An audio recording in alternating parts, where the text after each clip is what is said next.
Ofuno Opondo atukakasizza nti NRM 2026 tegenda kuyisa mukka mu kisero, yandivaayo ne blood nose, yandivaayo ng'efeesa biyinza obutagitambulira bulungi yadde n'akamu. Ate nga munnange ku sayidi endala Moses Kibalama Nkonge ono nga ye founding president w'ekibiina omwava NUP era nga byonna yabyetikkula n'abikwasa Robert Kyagulanyi Ssentamu, takubikako kya mulubaale, talabikako, tamanyikiddwako mayitire. Kakati munnange kigambibwa okuba nti emyezi giweredde ddala nga Moses Kibalama Nkonge talabikako. Bwe tutyo tugenda okubeera nga munnange ate tutegeera ali luddawa, kabadiki akaliwo essaawa eno, so nga munnange teweerabira nti aba Maintenance Palace bano gye bali nnyo ku nsonga za solar systems ez'omulembe. Gwe baba munnange oyagala solar system eya buli kika, kubirako bukubizi kuba Maintenance Palace, ate nga balina ebyamasannyalaze byonna, balina ebyamazzi byonna, balina ne ttiimu esobola okuyambako bensitoringa mu nnyumba y'okwetoloola eggwanga wonna. Okukozesa munnange ne Hillside View Apartments. Zino apartments zisangibwa ku Entebbe Road. Bw'otuuka Namulanda Kitende Kajjansi, buuza ejjanyi ku kyaki ogenda okusanga Hillside View Apartments. Apartments omuli buli kimu, gwetwala butwazi tulootwo, ebisigadde byonna gyebiri, ebisenge bisukka mu kimu. Ate nga munnange eddiiro n'ekiyungu bya mulembe nnyo. Balcony erina waliwo akayowa akakufuuwako, ate nga munnange ne compound nnene, mulimu ne tent, parking nnene nnyo, amasannyalaze tegavaako, wifi weeri, transport fast booking yo naddala ng'ova ku airport wa bwereere. Hillside View Apartments zino zisange wali ejjanyi ku kyaki Entebbe Road. Waliwo omukyala gwe tunoonya ayitibwa Jessica Nalumansi. Jessica Nalumansi muwala wa Venancio Ssennoga eyakolanga ku Radio Uganda. Kati Jessica Nalumansi ono amunoonya, agamba nti basoma bombi boarding girls era nga lino somero lya boarding lisangibwa e Busoga Kaliro. Bw'oba gwe Jessica Nalumansi akunoonya mukyala, si musajja oyinza okutya, mwami Kasozi nga abiwulidde n'agamba okay Jessica, okay nedda, ono akunoonya oggi. Alright, tugende ndowooza tutandikire awo mpola mpola. Kakati munnange Opondo wa Opondo atutegeeza n'atugamba nti ye bw'atunulira ebintu abiraba nga biyinza obutatambulira bulungi NRM 2026, biyinza obutatambulira bulungi NRM 2026, naye nga tetunaba kubeera nga tweyongerayo. Teweerabira omugenzi Tamala Mirundi yagamba nti Museveni kasita omulaba nga aggyeyo nomination papers, kiba kitegeeza nti aba agenda kulangirirwa, era na buli kimu kiba kyategekebwa dda. Bw'agenda okulangirirwa, omusango ogenda oguwabamu mu kkooti nti kkooti emulangirire kuba yalangirirwa kkooti. Kino in fact waliwo n'akatambi akamu kakuzannyire wano akagashumba Frank Gashumba nga annyonnyola ku nsonga eyo, era nga bo bakimanyi nti bwe kityo bwe kiva. Ne bw'ogatta political parties mu Uganda zonna, n'ogattako ez'e Kenya, ez'e Ghana, eza Botswana, tezisobola kuwangula Yoweri Museveni kasita agenda n'apiikinga nomination forms, yabeera president elect. Kino kikugamba nga atya Katonda kasita apiikinga ipapula beppa. Okimanyi nti aba protocol aba State House bali mu kutegeka ndayira ye eya next year. Bategeka ndayira nowe suuti agikola. Kale munnange neeyo endowooza ate nga si ya bulimba nti bwe kityo bwe kibadde nga twolekedde akalulu ka 2026 protest vote, era nga newankubadde nga General Museveni bw'atyo ng'akozesa amagye na buli kimu kyasobola okutuusaako engalo okwetaasa okweremeza mu ntebe, n'oludda oluvuganya True Opposition olukulembeddwamu Robert Kyagulanyi Ssentamu nalwo bwetyo lugamba nti lufunvubidde ebya ddala, tewali kwebuzaabuza. Guno omulundi munnange General Museveni agenda. Kati newankubadde nga okufunvubira kuli awo, naye temwerabira nti ne NRM nabo beetegefu nnyo, baagala baswaze. Ekisooka baagala okuswaza Robert Kyagulanyi Ssentamu, by the way, ekyo mulina okubeera nga mukitegeera nti baagala babba akalulu kwegamba mu nzibe etabangawo, era bajje bakikakase mu maaso g'abantu ti oyo bamuwangudde, talina makulu. Nsuubira okuba nga nayo n'ebibiina ebyabampuuga byemulaba ebyo, nga oyinza n'okwesanga nga walira ekibiina kye bawadde obululu obw'amaanyi. Era bano munnange mu ngeri eya mukalukalu tajja busera, ojja genda okwesanga nga bo bakukakasa bwekityo bwe kiri. Kakati munnange Ofuna Opondo byatugamba biyinza kusoboka bitya. Kakati ono former Uganda Media Center Executive Director Ofuna Opondo bw'atyo muganda wange annyonnyodde era nga alabudde ekibiina ekya National Resistance Movement NRM ekiri mu buyinza, n'akirabula nti muganda wange ekibiina kino kyalifuna obuzibu obw'amaanyi ennyo, era baaligwawo ekigwo nga babamezi akalulu, babakubye akalulu 226 n'enkoona n'enywa, nti bayinza okuddaawo mu kuwanika obukooti. Naye nga eri muganda wange abantu ku ground bamanyi ki ekyokukola olw'ensonga ezimu muganda wange, era buli omu z'amanyi obulungi ennyo, kati zaafuuka luyimba tuyimba nnyimbe. Kakati munnange bino byonna okubyogera Ofuna Opondo abeesigamya ku primaries, okulonda okwakamifuka NRM okwakabaawo ennaku z'omwezi 17, era bw'atyo n'ategeeza nti abantu bangi ababadde bakyalinamu oba oliawo akaagala Museveni, katugeze oba olw'essente zaayiwa mu kalulu oba olwa ebisuubizo n'ebirala bingi nnyo, bonna basigadde bali disappointed oluvannyuma lwa primaries ezibadde ez'omusaayi. Opondo bw'atyo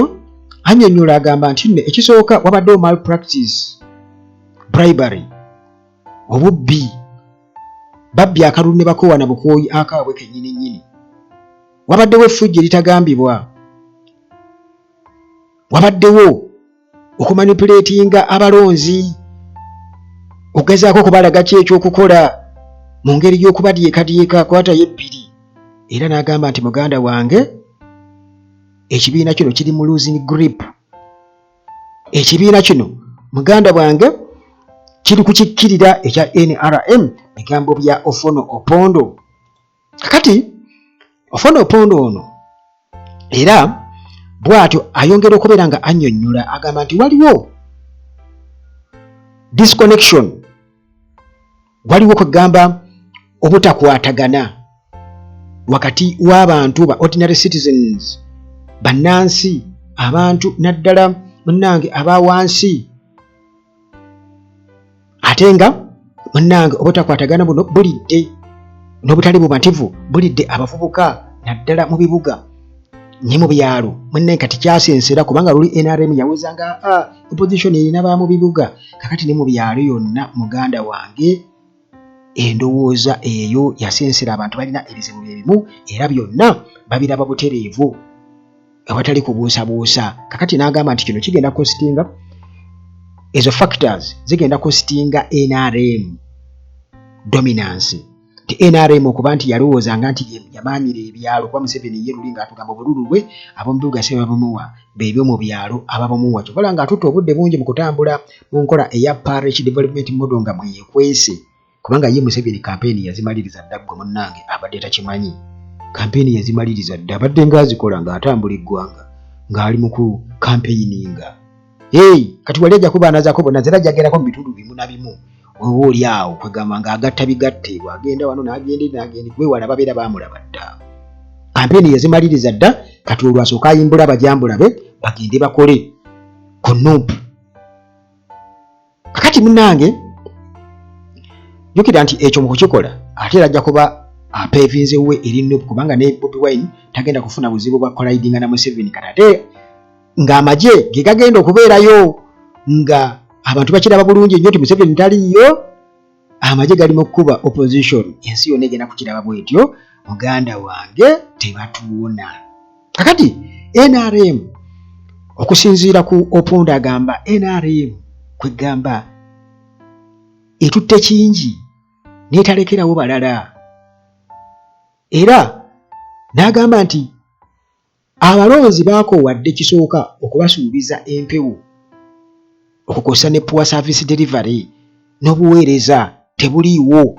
Bigambo by'ofuna Opondo muganda wange, naye nga tubadde nga tujja tubyogera bino tuddamu bidde lwafuuka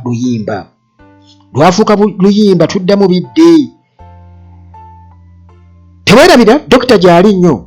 dokita waffe gyali, era abantu bwe bati munnange abalina endwadde ez'enjawulo temubeera na birwadde kutuuka kufa na birwadde. Dokita waali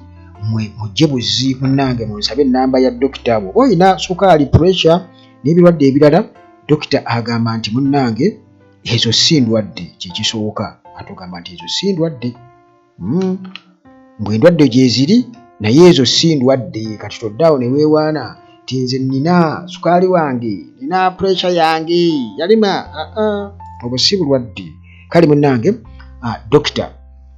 waali ennamba zirina wano ku Uganda Atlagi, kwe jangu osabe busaba ennamba nkuwe ogende munnange wejjanjabe. Bino tebiriko kusosola, oba oli wa ggwanga ki, oli wa ddiini ki, oba oli wa byabufuzi ki, oba kubanga munnange ffenna tulina okubaawo. Kati obulamu bubeera bulamu, twagala ate n'abo munnange abatutulugunya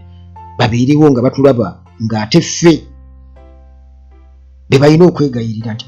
bannange temugezaako, yali sitaani yatukema. Beekwasa sitaani abantu, omuntu omukolobezi yeekwasa sitaani, sitaani yankema n'omwenzi nno bamala okumukwata mu bwenzi ng'atandika sitaani yankema, sitaani yeyankema, bannange sitaani yeyankema. Ni bannaye sitaani naye alabye, naye singa sitaani aweebwa omukisa najja n'ayogera mu bantu nti sikutumangako, gwe weetuma bwekka, naliyo, kwegamba abantu baali badde at least bakola ki, bamanya nti bajja kuswala nga sitaani abaswazizza. Kakati munnange tweyongerayo, era nga okusinziira ku Ofuna Opondo nga bw'atutegeezezza tugamba nti kisookaga nti NRM kwegamba NRM is taking too much to itself, era nga abalonzi baakoowadda ekisooka okubasuubiza ebintu ebitatuukirira, empewo, ebisuubizo bya Museveni byasukka ate nga tatuukiriza, poor service delivery, naye buli kaseera batugamba bye balina ki vision. Kati twakoowa Museveni n'atuuka n'okubeera kati nga bw'aba ayogera byayogera tebikwatagana, kubanga takyalina kyakulimba abantu nti oba kino oba kiri, abantu bamubuuka dda. Kakati munnange Opondo bw'ati agamba nti okusinziira ku byabaddewo ye bye yalabye, ekibiina kya NRM kireka kyolekedde obuzibu obw'amaanyi ennyo. Kakati era n'agamba nti omuwendo ogw'aba independents mu NRM gweyongedde mu NRM mwennyini. N'agamba nti abantu okukola ebintu ebifaanaganako bwe bityo kiba kitegeeza nti obumu mu kibiina bwe tebuliiwo, n'ekifaananyi ky'ekibiina kibeera munnange ate kisaabiddwa mu bitoomi. Mu kulonda okwa primaries, reports tuzirabye ba candidates nga basasula butereevu abantu ssente, babasasula ssente, ne mu kulonda okwawamu 2021 twabalaba nga bawa abantu ssente. Tulabye okwonoona posters, tulabye nga bakwata abantu abawagizi ba bannaabwe ne babayoola ne babatwala ne babakweka mu constituencies zonna nti bakizuula nti bagundi ne bagundi ne bagundi ne bagundi. nga babayoola baga nti mumanyi mukitugende mukyalo musajja agaba ssente byo tulyeza obwereere babataddemu omuntu anti olwo tugende tuzirye ffe tumanyi gwe tugenda okukawa munoyo ne nga bajja mukuŋŋaana babamanyi nga olubatwala mugenda okukeera ku nkya nga ababadde bagenda okulondera eri Mwajumani nga ate temuli kaluma nga muli kaluma muganda wange ngoba muli eri mu game park mulaba mazike mwebuuza bane twatuse tutya wano nga mwe bababuzizaawo babadaivatinze waliwo wano chairman omu gwe balimba nti gwe tusigala wano ewaka tukuleetera gundi ffe tugende tukadi tugireeta gwe agenda okubeera nominated nga naye asigala waka abiwulira buulizi nti banominate nze mulala gwe bakugjeyo bujja ate wabadde toliyo baali badde banominate nga ataliyo n'agamba bannange abasajja bansalidde amagezi kakati munnange Opondo agamba nti ebikolwa ng'ebyo bireetedde okubeera nga politics oba ebyobufuzi bifuuse munnange ate ekkuŋŋaanyizo lya ssente gufuuse omulimu era nga muganda wange buno si bukulembeze kubanga kakati awo muba muli mu kirala nnyo nti omuntu agenda kulonda olw'okuba bamuwadde akasente ate era nga waliwo n'abalina endowooza eyo nti nze kasita mpa ssente nze njagala mpa ssente weebali abalonzi abo weebali muganda wange kakati munnange era bw'atyo n'alabula n'agamba nti okuleka NRM ng'emaze okubeera nga restoring discipline credibility mu internal processes n'agamba nti muganda wange riskinga okubeera overtaken by opposition parties kati nga National Unity Platform nga munnange bano bafubye nnyo okulaba nga bakapitalizingira ku public discontent bo kwe bakapitalizingira ebyo ebiruma abantu NRM byagiremu okutuukiriza bwe batyo nga bo munnange bongeramu kasuka nti mulaba kakati awo ye bw'asinziira okusinziira ku Ofono Opondo nti munnange NRM biyinza obutagitambulira bulungi n'akamu. Ekigambo kino tetukankiyiseewo waliwo munnange Bamukisa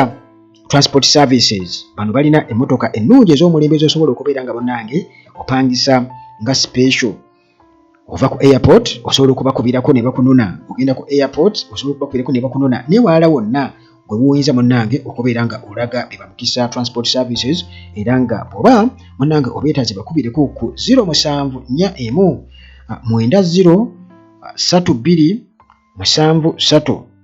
0741 90 32 73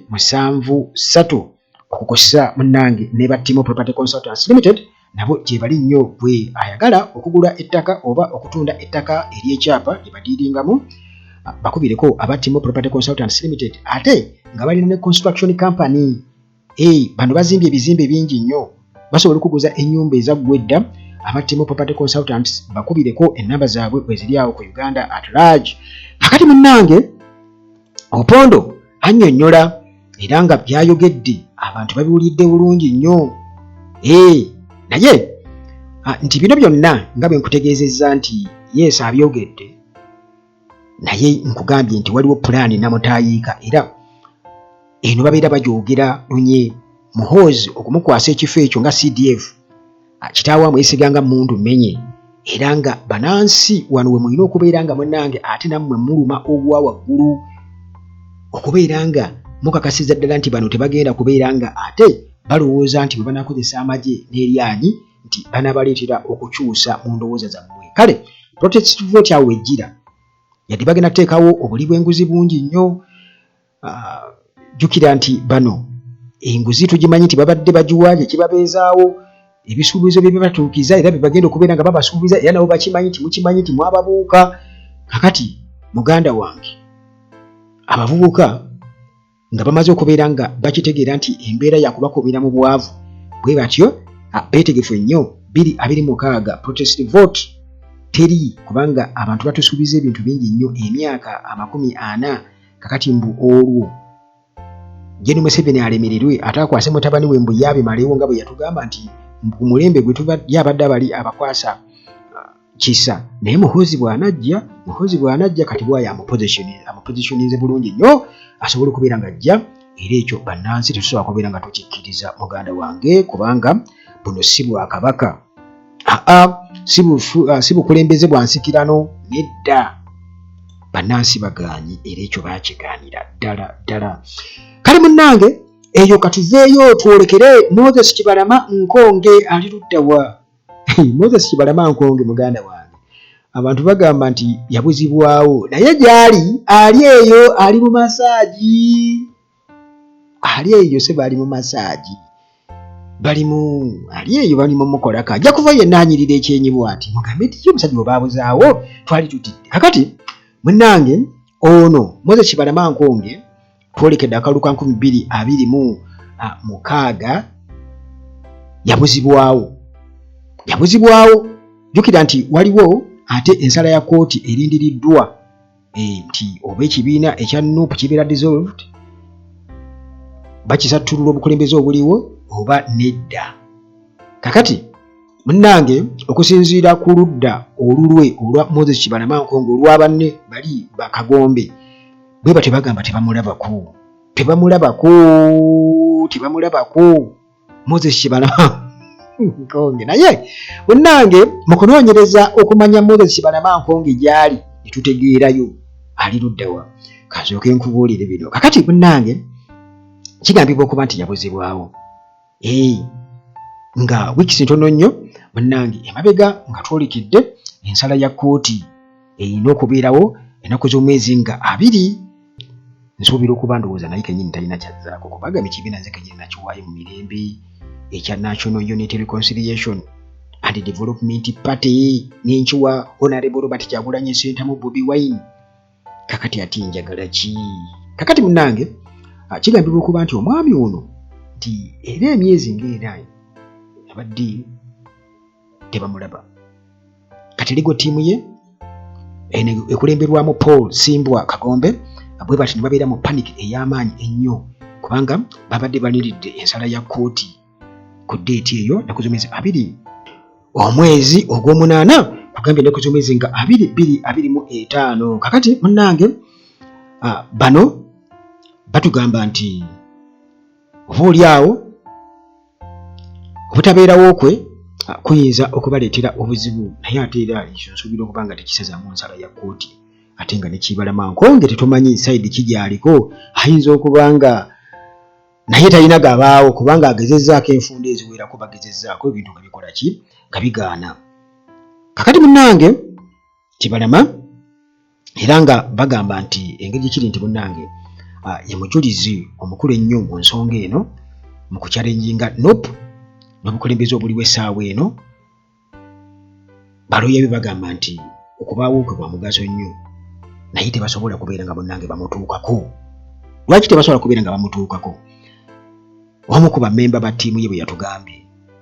ate mbu alina okubeera nga ateeka omukono ku documents ez'omugaso ennyo epapulizimu alina okuteekako omukono ne information emu ey'omugaso ennyo erina kuva mu ye naye omusajja yabulawo completely vanished kati ensonda zitugamba zitya ku Moses Kibalama Nkonge ono kati ensonda munnange bwezitu zitugamba nti Kibalama Nkonge ono nti waliwo abantu abajja ne bamunona okuva ewuwe era bano nti baali ba State House operatives era nti okuva ku olwo ne bamutwala eyo mu hoteero ey'ebbeeyi era ali eyo muganda wange ali mu masaaji nti bali mu kumujjanjaba bwe batyo bwe bagamba nti bali mu kumujjanjaba kubanga omusajja ono mulwadde alina ebirwadde bali mu kumujjanjaba era tebakkiriza bafamire ye kubeera nga bamutuukako okussa ne legal team ye okubeera nga emutuukako kati bano munnange bo bagamba nti basuubira okuba nga omusajja ono bamukozesa okusobola okwenogera biliyoni ne biliyoni za ssente okuva eri General Museveni kubanga nti bano nga bamaze okubeera nga bamuteeka eyo mu masaaji beefuula bamujjanjaba bayinza okubeera nga munnange basaba ssente kigambibwa okuba nti obuwumbi nga 46 oba oli awo bayinza n'okusaba nti tuzaye twamu yalina ebirwadde yalina multiple organ failure okujjanjaba ekibumba ezo ne bazisa okujjanjaba akataago ezo nazo okujjanjaba amawoowolo ezo nazo okujjanjaba ensigo ezo nazo okujjanjaba omutima kukakana nga tebaziwezezza muganda wange gw'okyawakana ate nga bajja kuzita kakati munnange weewuunye lwaki Kibalama Nkonge ali eyo bamutwala nga ekintu eky'omuwendo ennyo ekirina okujjanjabibwa tuyogera bwe tuti abamu ne bawakana agana olimba ekikulumu lindako olabe kakati munnange ebyo nga biri awo Kibalama Nkonge kimuba mumanya nange ebintu si byangu yadde n'akamu bwekyali awo naye kakusiibulire wano atusinga ne mu mboozi zaffe eziddako wano ku Uganda Talanyira bulijjo Mukama Katonda akuume